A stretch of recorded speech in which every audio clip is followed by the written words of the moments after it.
Hi everybody, this quick video will hopefully help you to know what you need to do with the inventory sheet that I've shared with you and that needs to be completed over the next 2 Fridays. So when you first open the sheet, you're going to see that there are several tabs at the bottom. The very first tab is called Returns to ISC. And this is the place where I would like for you to list all of the odds and ends and things that are not currently in use that we are going to be sending back over here for storage. And if you can see in the example, you'll just put your school, the grade level, and then a description of the materials that you will be sending back.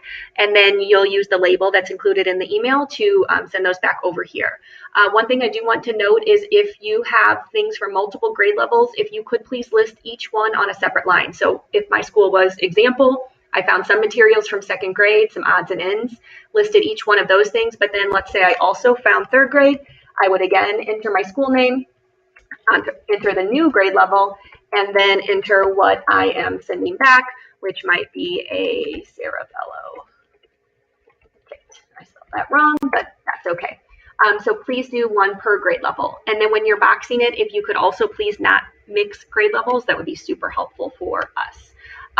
So then after you've found things and listed them here of what's coming back, you're also then just going to go find your school. So when you go to your school, what you're going to see, there's some examples up here on the top, or are by grade level, the sections that we believe are in use in your school. And what I need for you to be doing is to first indicate if it's a complete set. So here, if it is, you're going to put a Y for yes. If it is a no, that is not a complete set, over in the notes section, you'll need to write what is missing. We want to be sure we get you all of the materials that you need for each teacher.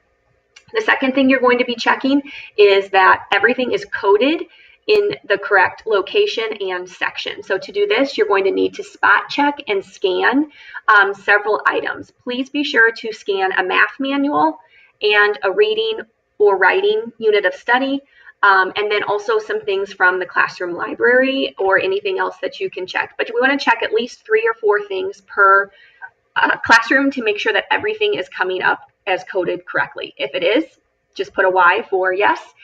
Here, if things are not coded correctly, over the notes, be sure to explain what's happening. So you can kind of see the example I gave might be something like some materials say section 187 in Destiny, but some say section 42 at Mason Ridge. So that will let us know what's going on with the problems that we can go in then and fix.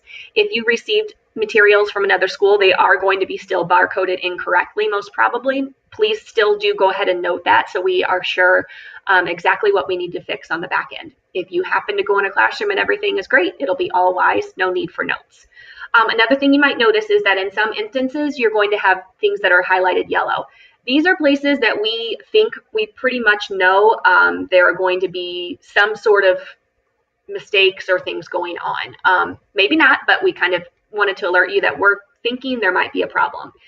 In some places, if we have something highlighted, we also may have written some notes over here. Sometimes it's a question to you with just things we're wondering. So just kind of use that information to help you dig. As much information as you can give us over here, the better. Also, if you can kind of do a tab for each sort of topic in the notes, a new bullet, that would be great. So the way that you do that is when you're in Google, after you write something, you hit Control and then Enter, which will bring you down to a new line, and you can start a new bullet for the next item that you need to let us know about. Once you have finished your inventory and you've checked every classroom, you're just going to turn your page a different color by clicking on the arrow, and you're just going to change the color, and let's make it red to show that you're finished, and then that lets me know that you're finished with your inventory.